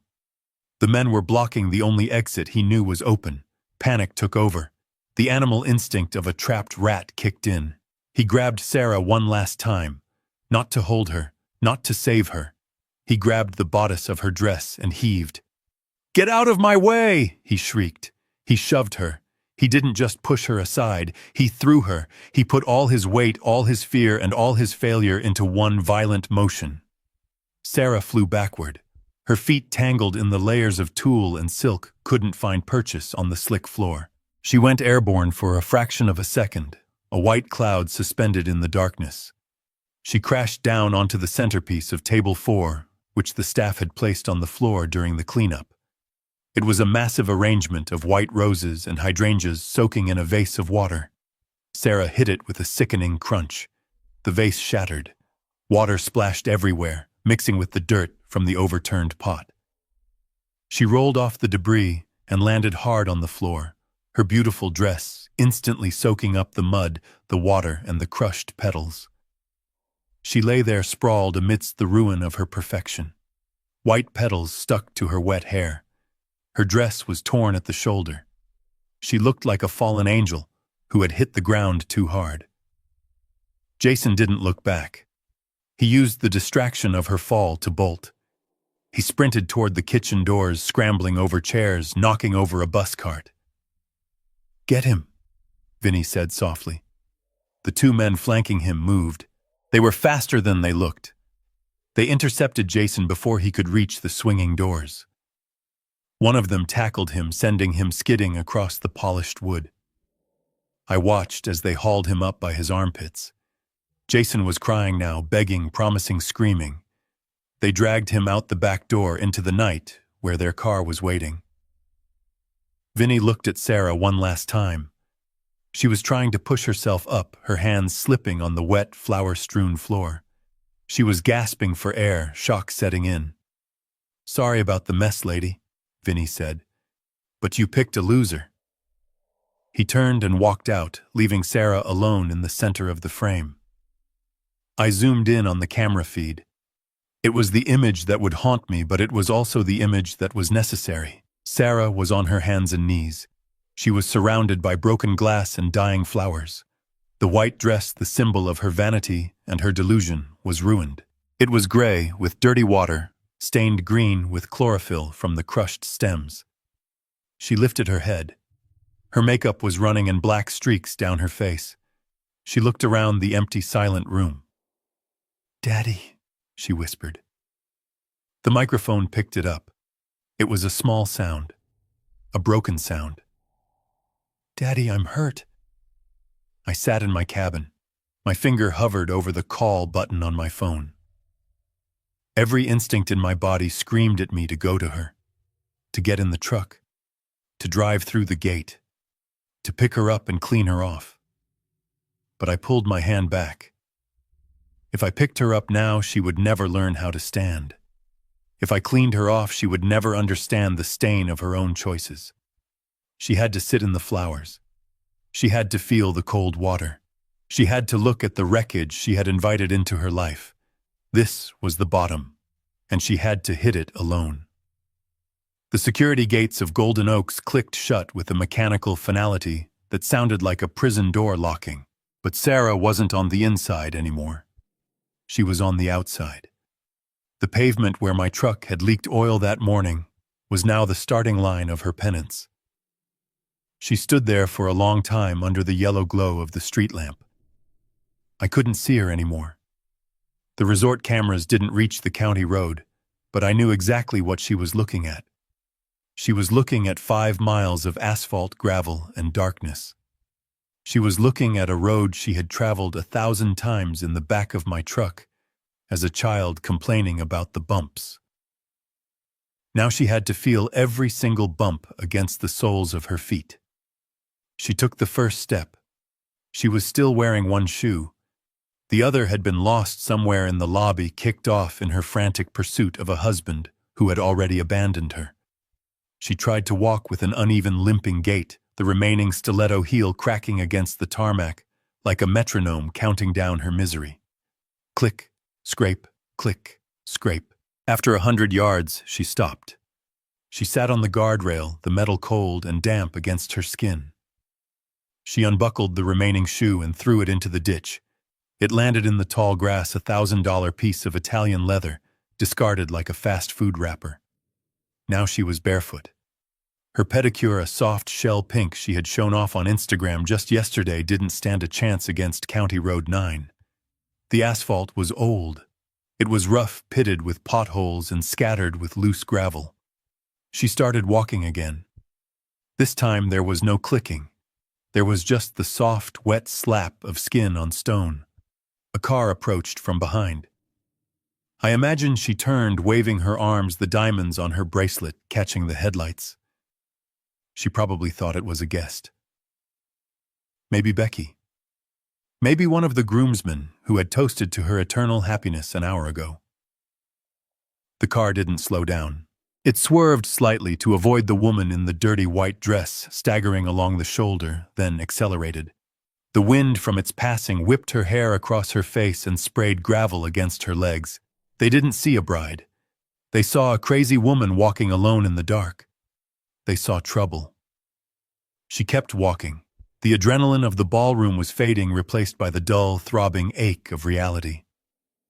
Her dress, the custom silk masterpiece, was heavy. It had soaked up the water from the flower vase, and now it was soaking up the dew from the roadside weeds. It dragged behind her, collecting burrs, twigs, and mud. It wasn't a gown anymore. It was an anchor. She had to bunch the fabric up in her hands, holding it to her chest like a bundle of dirty laundry, just to keep moving. Mile 2. The blisters would have started by now. Soft skin rubbing against rough pavement. The friction turning into heat, then into fluid, then into raw, exposed nerves. She stepped on a sharp stone. She cried out. I know she did. She sat down right there in the middle of the road to check her foot. In the moonlight, the blood would look black. She probably checked her phone again. She had service out here. She could see the notifications rolling in, the tags, the comments. The world wasn't sleeping. The world was laughing. Every step she took away from the resort was a step deeper into viral infamy. She wasn't just walking home. She was walking through a digital hallway of mirrors, every reflection distorted and mocking. She called Jason again. Straight to voicemail. She called Becky. Straight to voicemail. She called her mother's old number, a number that had been disconnected for 10 years, just to hear a voice that wouldn't judge her. She stood up. She was limping for real now. The cold was setting in. The night air in the valley drops quickly. She was wearing thin silk and desperation. She wrapped her arms around herself, shivering violently. Mile 3. This was the stretch of road with no streetlights. Just the canopy of oak trees blocking out the moon. It was pitch black. The sounds of the night, the crickets, the rustling in the bushes, the hoot of an owl would sound like monsters to a girl who had spent the last 5 years in the city. She was afraid of the dark. She always had been. I used to leave the hall light on for her. Tonight, the only light was the distant glow of my cabin, a tiny pinprick of yellow miles away. She started to run. A clumsy, hobbling jog. She wanted to get out of the dark. She wanted the safety of the place she had called a shack. The irony must have tasted like ash in her mouth. The luxury resort had kicked her out. The penthouse was a lie. The shack was the only roof left in the world that wouldn't charge her admission. She tripped. It was inevitable. Exhaustion, darkness, and uneven ground are a brutal combination. She went down hard on her hands and knees. The gravel chewed into her palms. She didn't get up immediately. She stayed there on all fours, gasping for air, vomiting up the emptiness in her stomach. She looked at her hands. They were scraped, bleeding, dirty. They looked just like my hands. She had spent her entire adult life trying to scrub the construction worker out of her DNA. She got manicures. She used expensive lotions. She wore gloves when she drove. But now, kneeling in the dirt, mixing her blood with the earth, she was exactly who she was trying to escape. She was a Carter. She was down in the mud. She pulled herself up. She was crying a low, keening sound that had no audience but the trees. She didn't wipe her face. She just let the tears mix with the road dust streaking her cheeks. Mile 4. She could see the outline of my property line, the fence I had built, the gate she had driven past a week ago in a Porsche, laughing at its simplicity. Now that gate looked like the pearly gates of heaven. She dragged her feet. One step, another. She was leaving a trail of bloody footprints on the asphalt. She was stripping away the layers of pretension with every agonizing yard. The entitlement was gone. The arrogance was gone. All that was left was survival. She reached the turnoff for my driveway. The gravel here was fresh, sharp. It must have felt like walking on broken glass. She saw the lights of the cabin. She saw my truck parked out front. The truck she hated. The truck she banned. She didn't look at it with disgust tonight. She looked at it with longing. She walked past the hood, her hand trailing along the rusted fender, needing something solid to hold onto. She stumbled up the 3 wooden steps to the porch. She stood in front of the door. She raised a hand that was shaking bloody and stripped of its diamond ring. She didn't knock. She collapsed against the wood, sliding down until she was a heap of ruined white silk on my welcome mat. She had walked 5 miles through hell to get back to the start, but she hadn't crossed the finish line yet. The door was locked, and I was on the other side waiting. I heard the thud of her body hitting the wood, followed by a low, guttural sob that vibrated through the doorframe. Then came the pounding. It wasn't a polite knock. It was the frantic, terrifying hammering of someone who knows the wolves are nipping at their heels. I stood on the other side of the oak door, my hand resting on the deadbolt.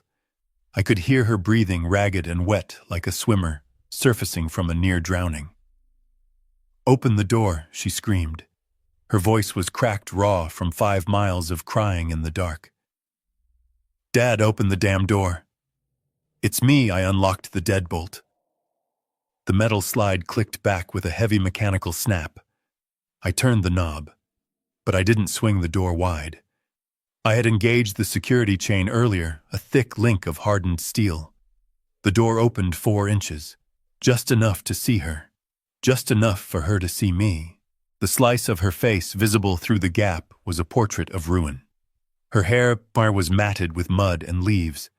Her mascara had pooled into black bruises under her eyes. There was a cut on her cheek oozing blood that mixed with the road dust. She smelled of swamp water sweat and expensive perfume that had turned sour. She shoved her hand into the gap, trying to reach the chain, trying to force her way in. Her fingers were scraped and bloody, the manicure chipped away to jagged edges. "Let me in," she gasped, clawing at the air. "It's freezing. I'm hurt. Let me in right now." I didn't move to undo the chain. I stood there holding a glass of water I had poured but hadn't drunk. I looked at her fingers, grasping for purchase in a home she had mocked a week ago. "You can't come in, Sarah," I said. My voice was low. It didn't carry any anger. Anger is hot. This was 0 degrees. "What?" She stopped clawing. She put her eye to the crack, staring at me with a wild, disbelieving look. "What did you say?" "I said you can't come in," I repeated. "You made it very clear that I don't fit into your life. You put up a sign. You hired a guard. You drew a line. This threshold is that line. You stay on your side." She let out a sound that was half laugh, half scream. "Are you insane? I walked 5 miles. I'm bleeding. Jason left me. He stole everything. You ruined my wedding. You crazy old man. And now you're going to leave me on the porch." "I didn't ruin your wedding, Sarah," I said. "I just stopped paying for the lie. There is a difference." She slammed her shoulder against the door. The chain rattled but held. It was bolted into the frame with 3-inch screws. "I installed them myself." "You stopped paying," she shrieked. "You think that gives you the right to humiliate me? To verify my humiliation in front of everyone I know, Jason is going to sue you. He's going to take this shack and turn it into firewood." I took a sip of water. The coolness of it felt grounding. "Jason isn't going to sue anyone, Sarah," I said. "Jason is currently in the back of a black SUV explaining to a man named Vinny why he doesn't have $50,000. She froze. The mention of the name made her pause. "Vinny, who is Vinny? Vinny is a loan shark," I explained patiently, as if I were teaching her how to read a tape measure. He holds the note on Jason's gambling debts. $540,000, Sarah. That's what your husband owes. That's why he married you. He needed the cash gifts to buy another week of life. You're lying, she whispered, pressing her forehead against the door jamb. He owns Nebulous Systems. He's a tech genius. I reached back to the small table in the hallway where I had left the dossier. I picked up the single sheet of paper summarizing the background check. I folded it lengthwise and slid it through the crack in the door. Read it, I said. She snatched the paper. I watched through this gap as she unfolded it with trembling hands. The porch light flickered above her, illuminating the text. I saw her eyes darting back and forth. Employment history, car rental clerk, cell phone kiosk, terminated for theft, credit score 420. Outstanding judgments, 6. She dropped the paper. It fluttered to the porch floor, landing in a puddle of mud. It's fake, she stammered, but her voice lacked conviction. You forged it. You always hated him because he was successful, because he was sophisticated, because he wasn't a laborer like you. I looked at her, really looked at her. She was shivering violently now. The adrenaline was wearing off, leaving only the cold reality of the night. I hated him because he was a con man, Sarah. And I hated him because he convinced you that your father, the man who built the roof over your head for 18 years, wasn't good enough to sit at a table and eat a chicken dinner. She started crying again. It was a manipulative cry this time, the kind she used to use when she wanted a new phone or a later curfew. Daddy, please, she sobbed. I'm sorry about the sign. Okay, I'm sorry. It was Jason's idea. He said his parents were judgmental. He said they wouldn't understand your lifestyle. I was just trying to keep the peace. I was trying to protect you from being embarrassed. Protect me? I asked. I leaned closer to the door. You weren't protecting me, Sarah. You were protecting your fantasy. You were ashamed. You looked at my truck and you saw failure. You looked at my hands and you saw dirt. You didn't see the work. You didn't see the sacrifice. You just saw something ugly that didn't match your Instagram feed. I'm sorry, she yelled, pounding the wood again. I said, I'm sorry. Now open the door, I have nowhere else to go. They kicked me out of the apartment. I know, I said. I canceled the lease guarantee. You what? She stepped back, her eyes wide. You were the guarantor.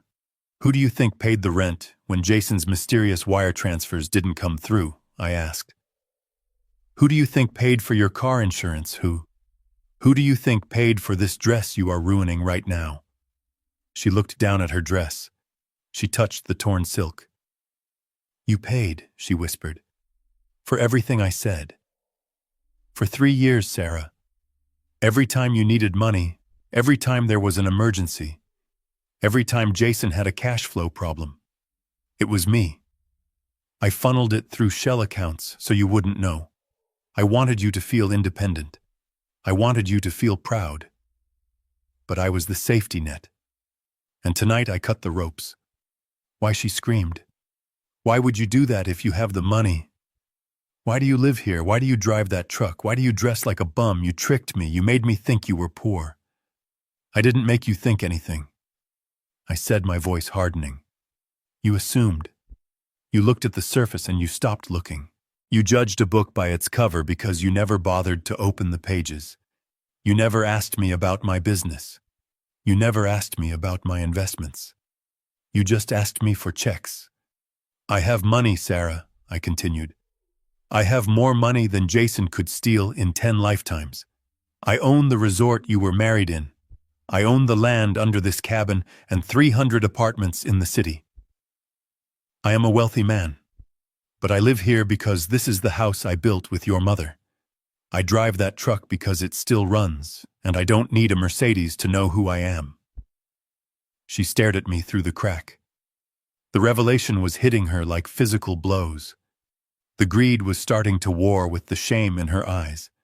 I could see the gears turning. She was realizing that she had bet on the wrong horse. She had thrown away a millionaire father for a bankrupt husband. "Dad," she said, her voice changing. It became softer, wheedling. "Dad, if you have all that, then we can fix this. We can pay off Jason's debt. We can get the apartment back. You can help me. I'm your daughter. You can't leave me out here. I'm your only child." I looked at the chain. It was straining against the screws as she leaned her weight on the door. "I am not going to help you, Sarah," I said. "Not with money. Not anymore." "What?" She recoiled. "You have to. It's your duty." "My duty was to raise a good person," I said. "And somewhere along the line I failed. I gave you too much. I shielded you from too much. I let you believe that the world owed you a living. I let you believe that you were better than the people who serve your food and pick up your trash. I am better," she snapped, the mask slipping. "I have a degree. I am a creative director." "You are a receptionist with a fancy title, Sarah," I said bluntly. "And as of tonight, you are homeless. You are jobless, because I know for a fact you used the company credit card to pay for the florist deposit, and when I flag that transaction as fraudulent, your boss is going to fire you. You are nothing but what you can build with your own 2 hands, and right now your hands are empty." She stared at her empty hands. She looked at the bloody palms. "So that's it," she whispered. "You're just going to let me die out here. You're going to let me freeze because I hurt your feelings." "I'm not letting you die," I said. "And this isn't about my feelings. My feelings died when I saw that sign. This is about your character. You are broken, Sarah. You are fundamentally broken. You think people are disposable. You think family is a transaction. You think love is something you perform for an audience." I unlocked the chain. She gasped, surging forward, ready to push the door open. I slammed my foot against the base of the door, stopping it cold. I held it there, my boot wedged against the wood. I looked her in the eye, inches away. "I'm not letting you in," I said. "If I let you in, you will take a hot shower. You will eat my food. You will sleep in your old bed. And in the morning, you will wake up and you will hate me again. You will hate me for seeing you like this. You will hate me for having the money you want. You will start plotting how to get it. You will learn nothing." "Then what do you want me to do?" she screamed, spit flying onto my face. "Where am I supposed to go?" I reached into my pocket and pulled out a key. It was a single silver key on a plain ring. I tossed it through the crack. It landed on the porch with a metallic ping. "That is the key to Unit 4B at the tenements on 4th Street, I said. "It's a studio apartment. It has a hot plate and a mattress. I paid the rent for 1 month. There is a bus pass on the counter and an application for a waitress job at the diner downstairs." "The tenements," she gasped. "That's the slums. That's where you grew up." "Exactly," I said. "That is where I started. That is where I learned that you don't get to eat if you don't work. That is where I learned that a man's worth isn't his suit, it's his word." "I am not living there," she shouted. "I am Sarah Carter. You are Sarah." "Nothing," I corrected her, "until you can prove otherwise." She looked at the key lying in the dirt. She looked at me. "I hate you," she hissed. "I hate you more than anything in the world." "I know," I said softly, "and that is why you can't come in, because you only love what I can give you. You don't love me." I stepped back. "Dad, wait," she cried, sensing the end. "Dad, please, it's dark, I'm scared, you should be," I said. "The world is a scary place when you don't have a daddy to pay the bills." I started to close the door. "Dad," she screamed. "Dad, I'm sorry, I'll do anything." "Pick up the key, Sarah," I said through the narrowing gap. "Pick up the key and start walking. The bus stop is a mile down the road. The last bus runs at 4 a.m. You have time. But my feet, she sobbed. They'll heal, I said. Feet get tough when you use them. I am not being cruel, Sarah, I said, looking at her one last time. Her face was a mask of tragedy lit by the porch light. I am teaching you the lesson you missed 10 years ago. I am teaching you how to survive without a safety net. I am giving you the only gift I have left to give. I am giving you a bottom. I slammed the door. I threw the deadbolt. I slid the chain back into place. I heard her scream. It was a sound of pure, impotent rage. She pounded on the door for another 10 minutes. She cursed me. She cursed Jason. She cursed the world. Then silence. I waited. 5 minutes. 10. I heard a scuffling sound on the porch. Then the sound of slow, limping footsteps walking away. I went to the window and peered through the blinds. She was walking down the driveway. She was holding her dress up with one hand. In the other hand, clutched tight like a weapon, was the silver key. She was heading toward the road, toward the bus stop, toward the bottom. I turned off the porch light. The lesson had begun. I parked my truck across the street from the tenement building on 4th Street and waited in the dark cab. I had driven the back roads, taking the shortcut I knew from my days as a framing contractor, beating Sarah there by 20 minutes. I watched the bus stop down the block. It was empty. The streetlights flickered with a dying yellow buzz, illuminating the cracked sidewalk and the overflowing dumpsters that lined the curb. This was the part of town the city council forgot to pave. This was the part of town where sirens were background noise and hope was a currency that traded low. 20 minutes later, I saw her. She emerged from the shadows of the alleyway, limping badly. She had walked the whole way. She hadn't waited for the bus. Perhaps she was too ashamed to be seen in her ruined wedding dress under the fluorescent lights of public transit. Perhaps she just needed to punish herself. She looked like a specter haunting the streets, a gray, muddy figure dragging a train of silk that was now nothing more than a rag. She stopped in front of the building. It was a 4-story brick structure that had seen better days in the 1950s. The windows were barred. The front door was steel-dented from years of being kicked open. She looked at the number above the door. 412. She looked at the silver key in her hand. She was trembling so hard I could see it from across the street. I got out of the truck. I slammed the door. The sound was like a gunshot in the quiet street. Sarah jumped. She spun around, her eyes wide with terror. When she saw it was me, her shoulders slumped. She didn't look relieved. She looked defeated. "You beat me here," she whispered. Her voice was a rasp. "I own the building, Sarah," I said, crossing the street. "I know the shortcuts." She looked up at the facade. A baby was crying in an apartment on the 2nd floor. A couple was arguing loudly on the 3rd. The smell of stale beer and boiled cabbage hung in the humid air. "This is it?" she asked. "This is where you want me to live?" "This is where you are going to live," I corrected her. "Come on." I walked past her and pushed the front door open. The lock was broken.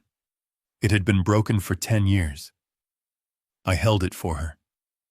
She hesitated, looking at the dark graffiti-covered hallway. Then she stepped inside. We walked up the stairs in silence. The elevator was out of order, wrapped in yellow caution tape. We climbed to the 4th floor. The stairwell smelled of bleach and urine. Sarah gagged, covering her nose with her hand, but she kept climbing. She had no choice. The alternative was the street. We reached apartment 4B. I took the key from her shaking hand and unlocked the door. I pushed it open and flipped the light switch. A single bare bulb in the center of the ceiling flickered to life, casting a harsh, unforgiving light on the studio. It was small, maybe 300 square feet. The floor was linoleum peeling at the corners. There was a single twin mattress on the floor in the corner, made up with clean but cheap sheets. There was a small table with one chair. A hot plate sat on the counter next to a mini fridge. The walls were painted a color that was supposed to be cream but looked more like nicotine stain. Sarah walked into the center of the room. She turned in a slow circle. She looked at the barred window that looked out onto a